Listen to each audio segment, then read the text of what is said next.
Welcome to the Real Bible Rob podcast. Are you woke? No word has produced more polarizing discussion than the word woke in recent years. And people get really angry about it. But it's so ironic is that most people who use the word woke or who use it as a negative actually can't define it. And it just means anything that's liberal that they don't like. But instead, the term comes out of the black community in the mid 20th century, something around the 30s to 40s or so, and it really just means those people who've woken up to the reality of oppression and especially against black people, against Jim Crow, for civil rights. And the term had then kind of expanded over time. And this is probably what people, object to about it nowadays. But I think that if we take it in its, the idea of waking up to reality and being woke, especially as people in the dominant culture, as white people being woke, that's a good thing. It means that we can see things as they really are. So what does this have to do with the book of Amos? Well, it turns out to be everything. Amos is a very interesting book of the Hebrew Bible. Not very long. I recommend anyone who really cares about Scripture to really look at Amos closely. And there's a lot of reasons why. So let's get started. I'll talk a little bit about some of the background of why Amos is important in biblical studies, how it's used, how it really sorts people into groups a bit. And then I'll kind of deep dive on a couple of themes in Amos. One in particular is geographically, it's very important. Who's talking to whom?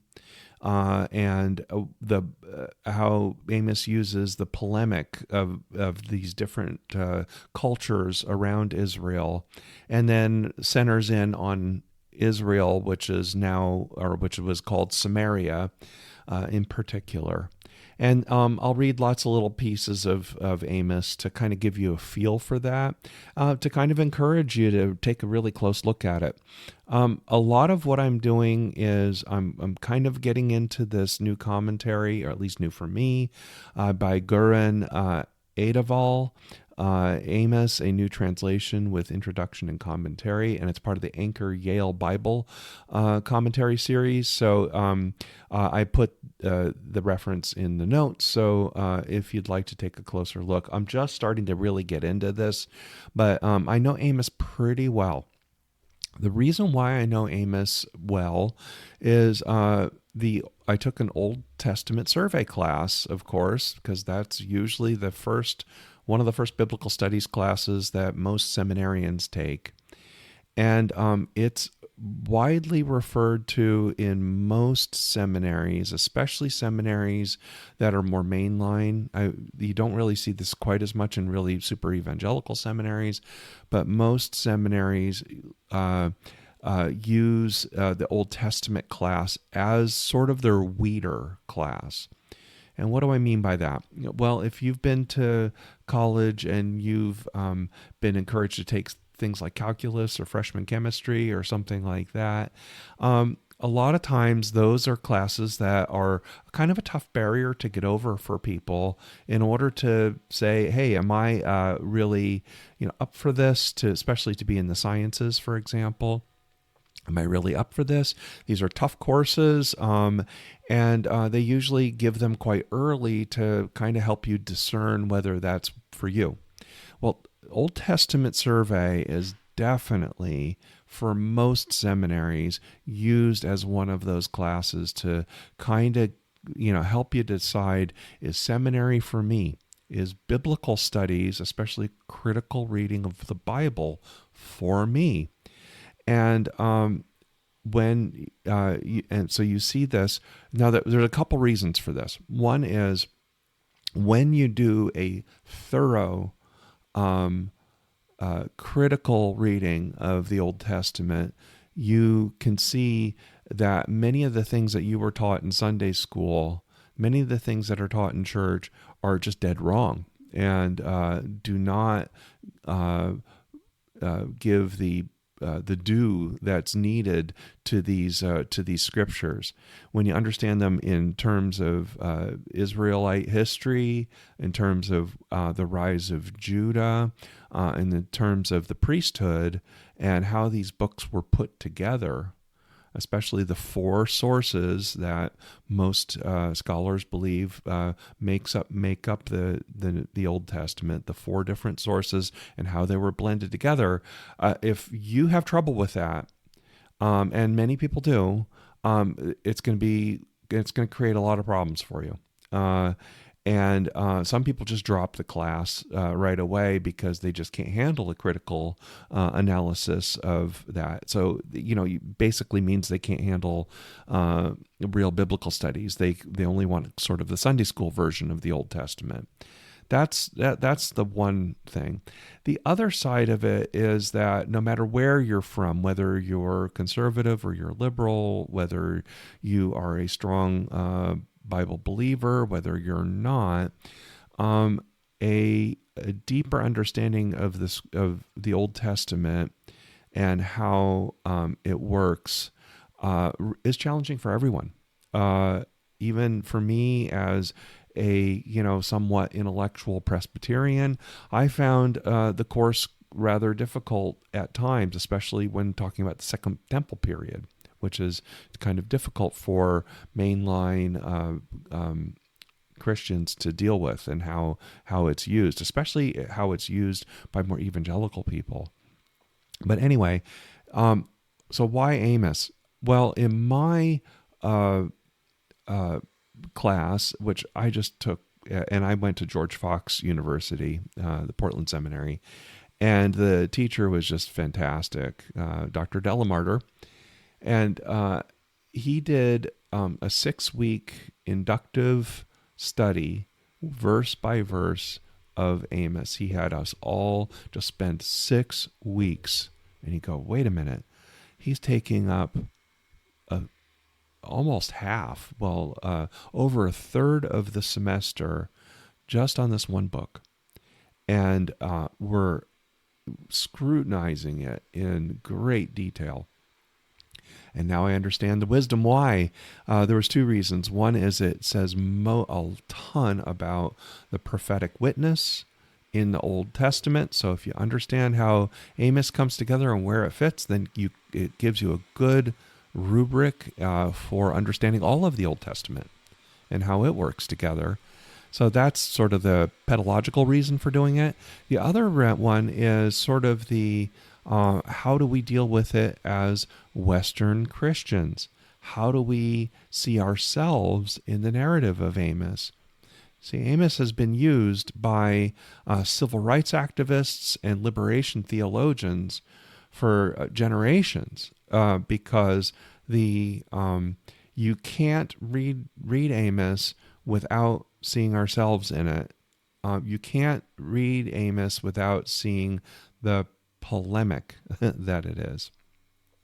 So that's why it's important to kind of realize, where does this, relatively short prophecy fit in, and how it was used and how it still is used today, and why it's so informative for really any Christian, certainly any Jew, anybody who values the Bible. Spend lots of time in Amos. It really can help. So I'll give you a little bit of a background. So Amos, right in verse 1, says that he's out of Tekoa, and he is a prophet that was a shepherd. So, he's an ordinary guy. And, that's the idea here is that an ordinary person, unlike, say, Jeremiah or many other prophets who were, basically advisors to kings, right? In this case, Amos is just saying, hey, no, look, I'm an ordinary guy, and I come out of Tekoa as a shepherd. Now, Tekoa's interesting because Tekoa is in Judah, south of, in the hills, south of Jerusalem. And the focus of the book is about Israel or Samaria in the north. And you go, why is a Judean talking about Samaria in the north? Seems a little unfair. He says that it's in, and it's very precisely identified in a time in history when there was a great earthquake, 2 years after the earthquake, during the reign of Uzziah, who was the king of Judah. And this is 783 to 742 BCE.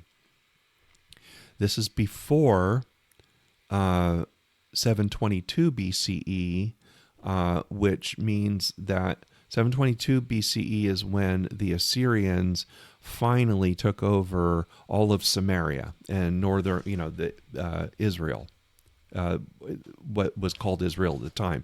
Basically the northern kingdom, the non-Judah part of what the Israelites had. And so the whole book is about kind of explaining why Israel, Samaria, is in so much trouble. Now, actual authorship, as always, is a little bit problematic here. There are clearly parts of Amos, especially chapters 7 through 9, that come much later. It could be that it was revised, but clearly Amos is talking about as this Judean from Tekoa who went to the north to kind of report on what's going wrong in Israel and giving them warnings. So that's the geography and the time. So that and I'll talk about this a little bit later, but probably the motivation for the book has less to do with Israel and more to do with Judah. Because at the time in Judah also, there was a lot of challenges about how to be faithful, how to protect themselves against the enemies that were always encroaching on them, whether it's the Assyrians, whether it's the Egyptians, Babylonians, or whoever. So this is Amos's warning to Judah about you don't want what's happening in Israel to happen down here in Judah. I think if you read it that way, then you can kind of get an idea of why the importance of this book. So the other part of this that's so interesting is actually, again, in the geography. A lot of the geography references here in chapters 1 and 2 can be a little bit confusing, and don't let that distract you too much, because there are specific instances that Amos is talking about, where somebody's betrayed somebody else, some group of people have betrayed another group, and it's not so much about the details of that, more that how he's approaching all of the stuff that's happening around Israel and Judah in order to highlight the problem within Israel and Judah. So if you start in the beginning, he starts with Damascus, and Damascus is way to the north, right? It's way up in Syria, so it's the farthest away from Jerusalem. So he kind of starts there, and what you'll notice is that he kind of circles Jerusalem and or kind of circles Judah and Israel with all these other kingdoms around it, and then arrives at the center. Damascus being the farthest away in Syria, also called Bashan, by the way. Syria was called Bashan, and that's important a little bit later, and I'll explain why. But and he says, in each case, he says, Damascus or whoever has committed 3 crimes and make that 4. And again, these are specific grievances, but the idea being is that it's not just the stuff I'm listing here, according to Amos, but there's many more. It's a total screed against them. So it starts with Damascus, then it goes to Gaza, which is kind of way to the southwest. And then it goes back up to Tyre, which is way in the north. Then it goes to Edom, which is across the Dead Sea, sort of to the southeast. So it's not even directly across the Dead Sea where Gilead and Moab are. No, it's further down. It's way down at the bottom of the Dead Sea where Petra is. So if you've been to the Holy Land or into Jordan, that's where those were basically the routes, the trade routes that went to Arabia, is Edom. And then it goes to there's an ancient animosity against Edom. This is why you have Esau, who was the opponent or the older brother of Jacob, giving up his inheritance. That was used as a polemic against Edom. Even today, in fact, you need to be careful talking about Edom today, because people use it as a racist trope today.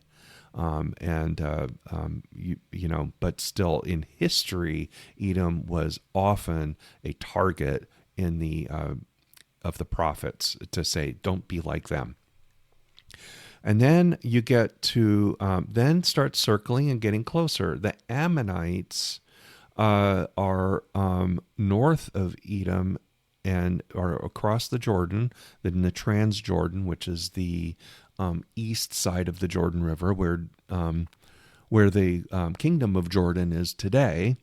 And the Ammonites, in verse 13 says, chapter 1, verse 13, they ripped open Gilead's pregnant women so they could expand their territory.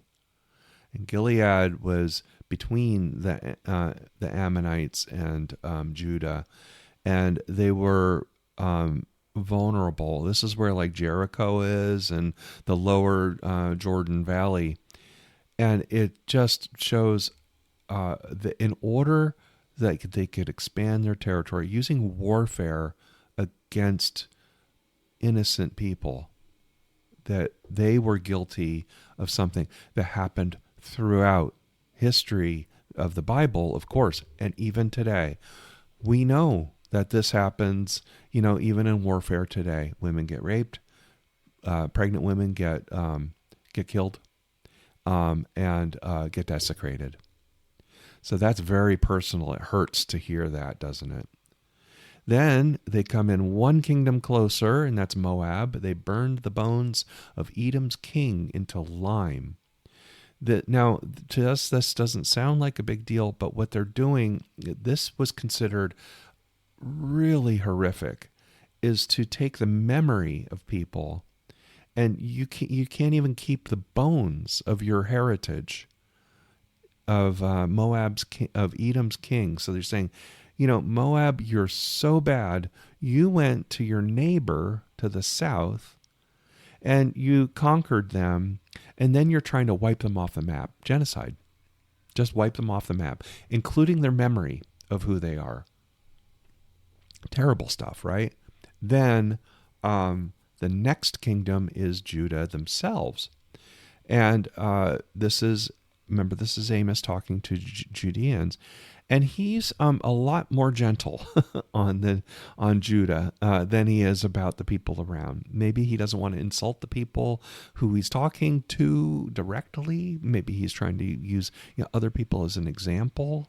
But he does say one thing, and this is something that was a big deal in this time, in the 700s BCE, 600s BCE. I just talked about King Josiah and the faithfulness of the temple and the consolidation of Judaism in the single temple in Jerusalem. And he says, Amos is saying a century earlier, he's saying, you're following after false gods. You are building shrines and temples and everything to other gods instead of to the one true God, against Adonai, Yahweh. So that's their big deal. Don't be faithless. He's saying you're faithless. Then after Judah, he gets into Israel. So finally he gets to the point. We get 11 verses about Israel here. All these other ones were much shorter. And it's all polemic. It's all negative. Now, when we're talking about Israel, remember, we're talking about Samaria. And the polemic against Samaria lasts for 1,000 years.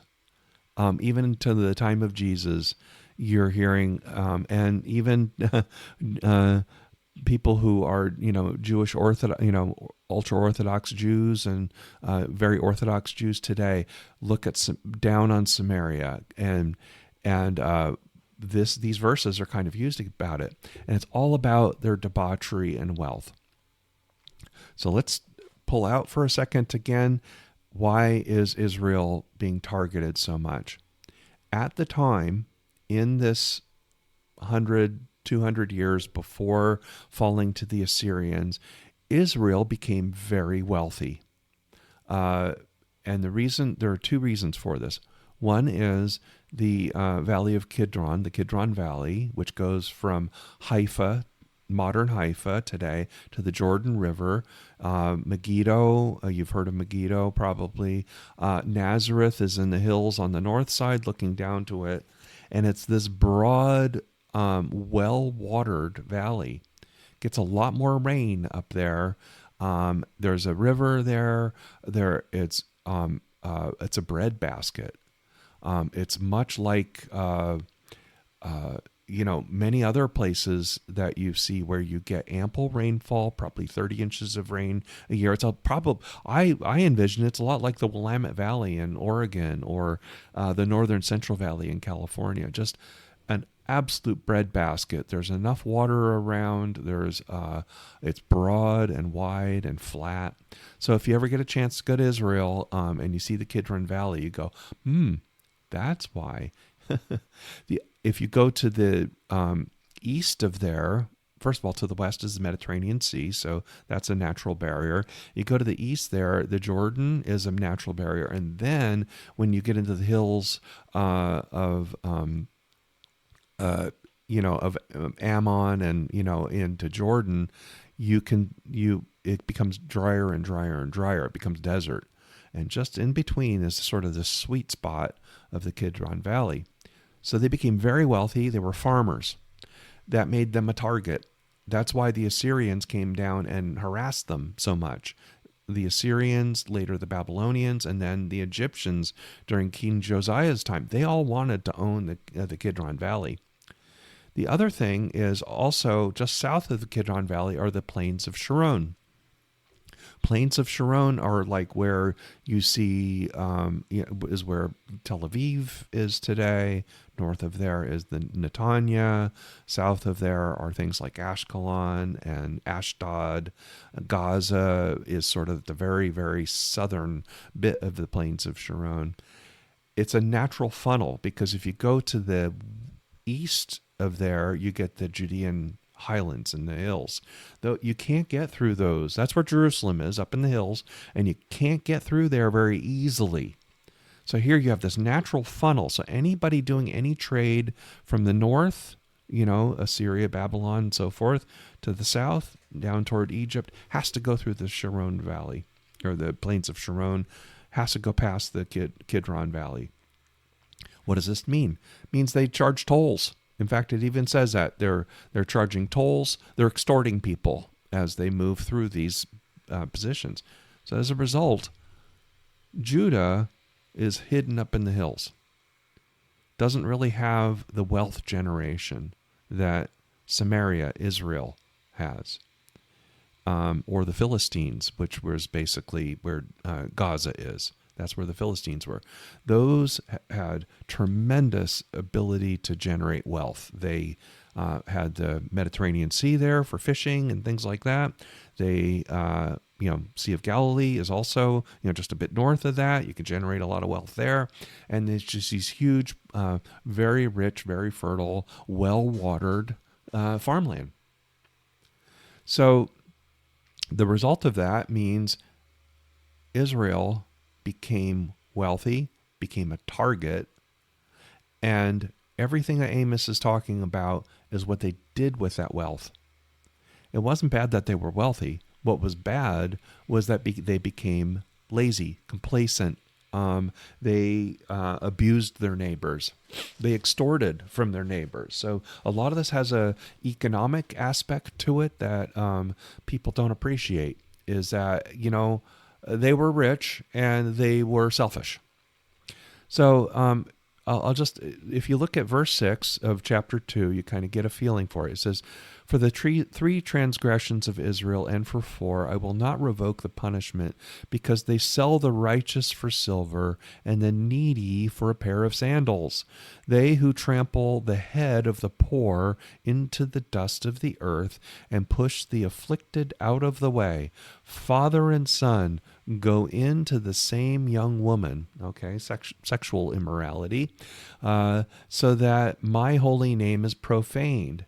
They lay themselves down beside every altar on garments taken in as a pledge." In other words, not faithful to the one God. No, they're playing to all the gods around that were there. "So my holy name is profane. They lay themselves down beside every altar on garments they take in a pledge, and the house of their God they drink wine bought with fines they impose."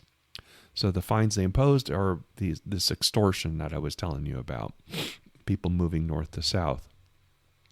And then in chapter 3, it gets into about the fall of Samaria.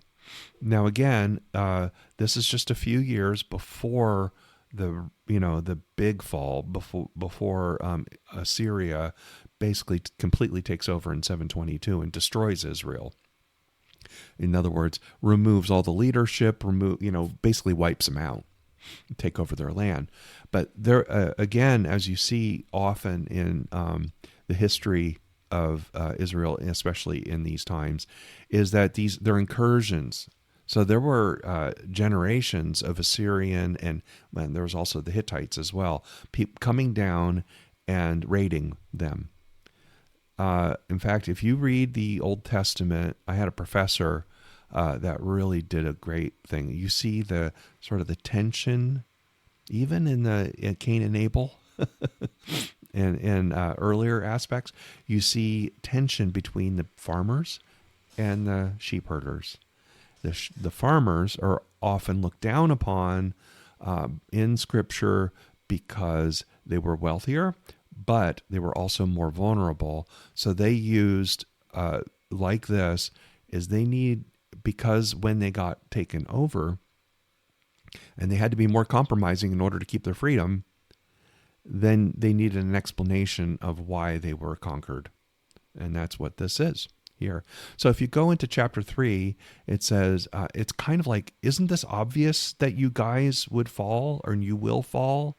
It says, "Do two walk together unless they have made an appointment?" Okay, that's kind of obvious. "Does a lion roar in the forest when it has no prey?" Well, no. "Does a young lion cry out from its den if it has caught nothing?" "Does a bird fall into a snare on the earth when there's no trap for it? Does a snare spring up from the ground when it has taken nothing?" In other words, I'm giving you these warnings. Why aren't you listening? I'm like a young lion. I'm like a bird. I'm like the snare. I'm giving you guys a warning. You're hearing these. In other words, it's obvious, right? You Israelites are hearing these warnings because there's something real here. Listen up. That's what chapter 3 is. Now, then it gets into a lot of polemics about wealth. And you really see this, and you really see how wealth and corruption. So I'll just give you a little flavors of it. You really see it if you read the whole thing. You'll really get this. But chapter 4, verse 1 and 2. "Hear this word, you cows of Bashan." The Bashan is the Golan Heights in Syria. As on your way to Damascus, "who are on Mount Samaria, who oppress the poor, who crush the needy, who say to their husbands, 'Bring me something to drink.'" So they're making it kind of this misogynistic, obviously, about a lazy woman sitting on couches.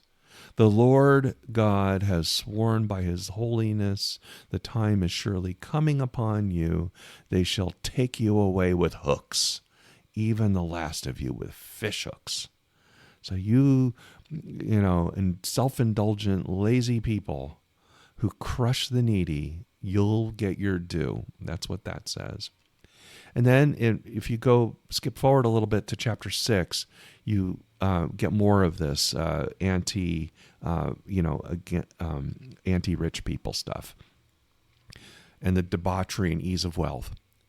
It says, verse 4 of chapter 6, woe to those who lie on beds of ivory and lounge on their couches and eat lambs from the flock and calves from the stall. In other words, what are they doing? They're eating the future generation, right? They're eating the young, the lambs and the calves, because they're being self-indulgent, not thinking about their future. Who sing idle songs to the sounds of the harp, like David improvise on instruments of music, who drink wine from bowls and anoint themselves with the finest oils, but are not grieved over the ruin of Joseph. Therefore they shall now be the first to go into exile, and the revelry of the loungers shall pass away.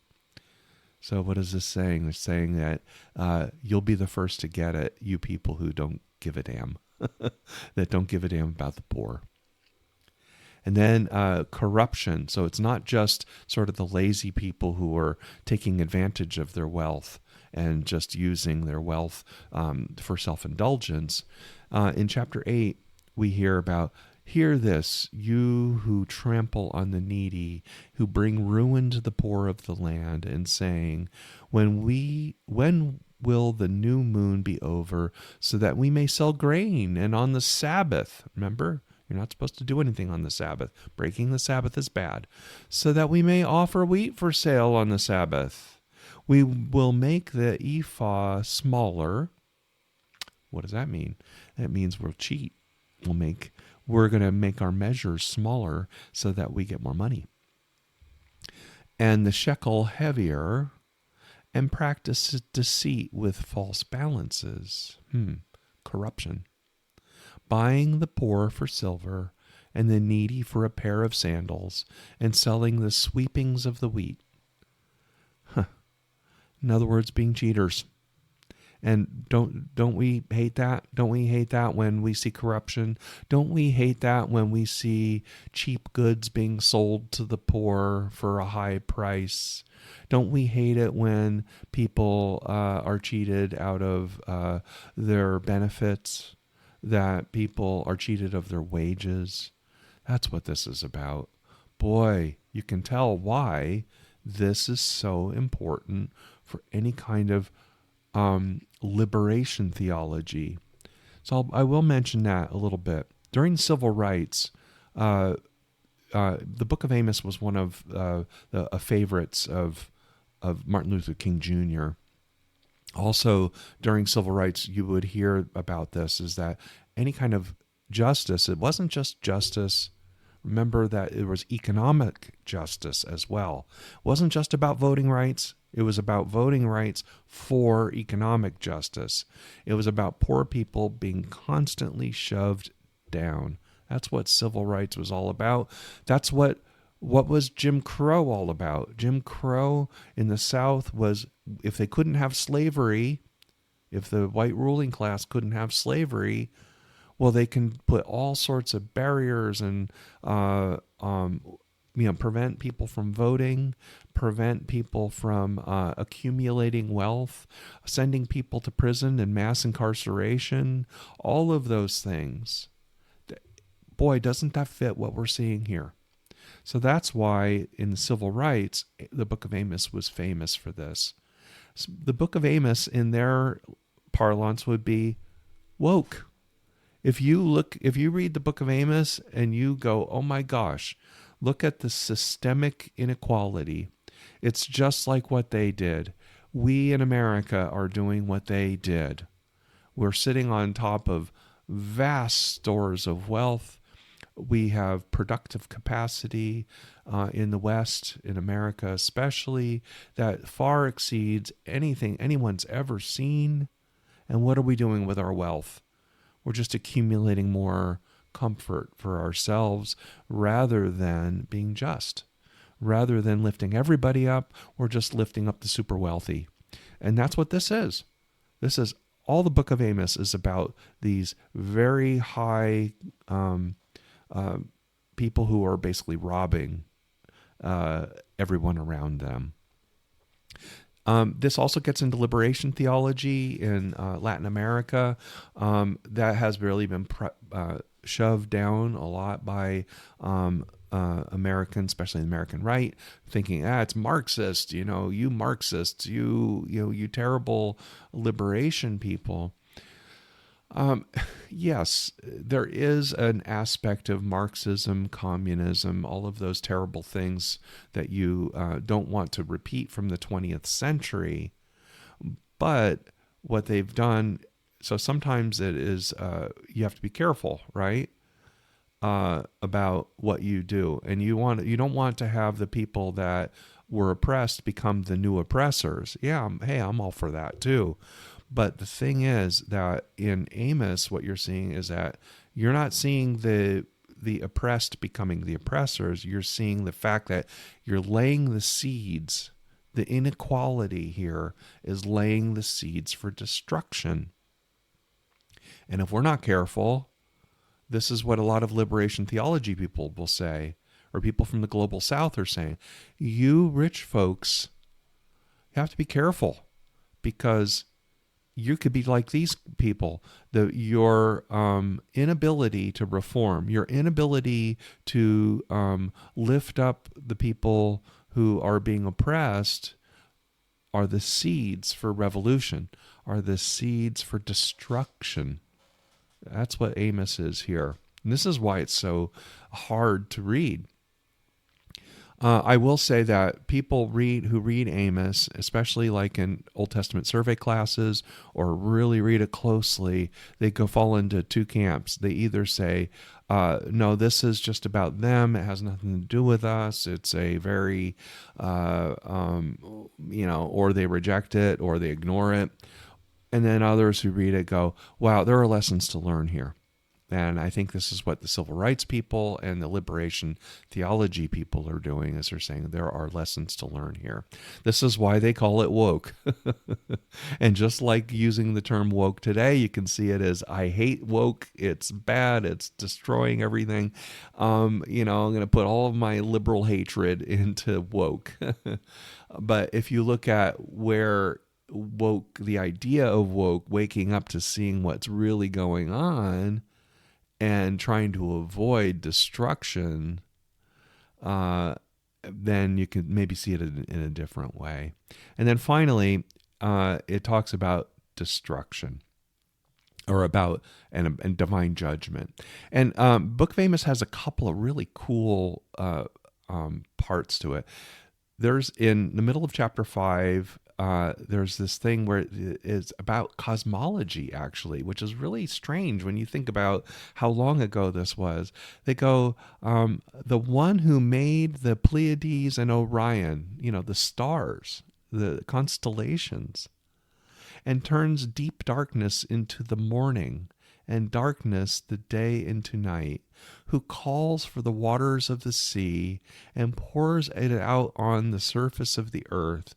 The Lord is his name, who makes destruction flash out against the strong, so that destruction comes upon the fortress. In other words, God's stronger than you are. The God of the universe is going to pass judgment, and is able to do that. Then probably the most famous verse from Amos is chapter 5:24. It says, "But let justice roll down like water, and righteousness like an ever-flowing stream." This was a rallying cry during civil rights. And Martin Luther King loved this verse and used it frequently. Let justice roll down like water. In other words, let the judgment come. We need it. We need the reform. We need the warning that Amos gives us. Then finally, and I mentioned this before, is that those last couple of chapters, it looks like it was written somewhat later and added to Amos. Some of it, especially chapter 9, was kind of to give some comfort, to say, if you do the right things, that remember, he's talking to Judeans, right? He's saying, these are all the bad things that'll happen to you if you act like the Samaritans did, the Israel did, in extorting people and being corrupt and all of that. If you do that, you're going to lead to destruction.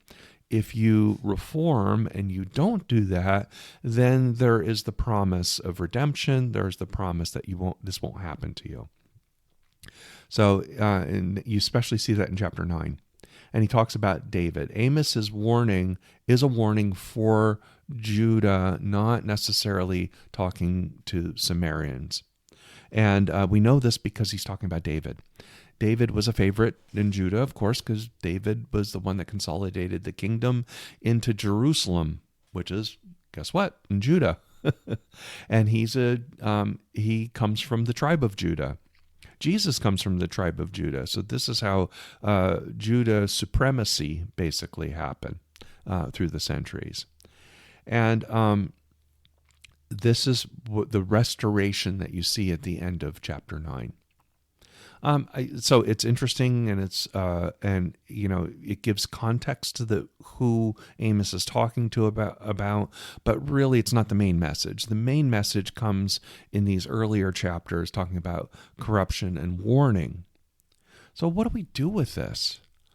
This is why Amos is so important for us today. It's important for us because we're at a crossroads right now. We have been here many times before, but we're really in it right now, where you've got the majority of people being pushed down economically, marginalized economically, and that the wealthy are getting wealthier and wealthier and wealthier. And there's this sense of being exploited. Well, what happens when people get exploited? They don't behave well. They look to demagogues. They lash out. They give in. They become the target of bad people, bad foreigners. And that's what happens today, right? So the demagoguery we're seeing in national politics in America today is kind of giving the wrong message. I'm your retribution, beware of foreigners and all of that, but then wants to continue the exploitation. And what Amos does is it says, no, the source of our downfall is the exploitation. It's not the foreigners. It's not anyone else. It's us. It's when we act like this, when we are faithless, when we crush the poor, and when the elite crush the majority, it's the seeds for our own destruction. And there's hope in the warning. And that if you know this, you see this, and you act on it, then you have the hope of lifting up the poor. It doesn't say anything in here that you're not supposed to go out and be productive and make money and do all of that. Of course not. But as you're doing it, you have to lift everyone up. You can't just have everything into the elite. You can't extort the people that are moving between regions and not build resentment. This is why Israel gets crushed a few centuries or a few decades later, and why Judah ultimately gets crushed in 587 BCE. It's because, and the scriptures warn us, it's not because of these foreign powers. It's that they let the foreign powers do their thing, come in, because they weren't strong. They were weak internally. Boy, if that isn't a message for us, for Americans, for society in general, that if we don't take care of the people, we're setting the seeds for our own destruction. And if you call that woke, okay, that's what it is. It's woke. Maybe it's not such a bad thing after all. Maybe instead of oppressing the people who are vulnerable, maybe what we need to do is build structures and systems and a politics that makes it fairer for everybody, so that we don't set the seeds of our own destruction and let the enemy's within. But if we're weak, then those who want to exploit us, those who want to conquer us, like the Assyrians conquered them, we're just opening the door and letting them do it. Let's not do that. So that's why I think it's important to understand Amos. It's important if you don't like the word woke, that's fine. I think Amos is pretty darn woke, and I think that's probably a good thing. So with that, I'll say, people say lots of things about the Bible, usually out of ignorance. They don't really know what's in there, and they don't know that in this one book, and especially in the Old Testament, are everything you need to know about human behavior in terms of being fair, about being faithful. And they say and people who don't get this, they're saying all kinds of things that aren't really there. So with that, I'll close by saying, God bless you.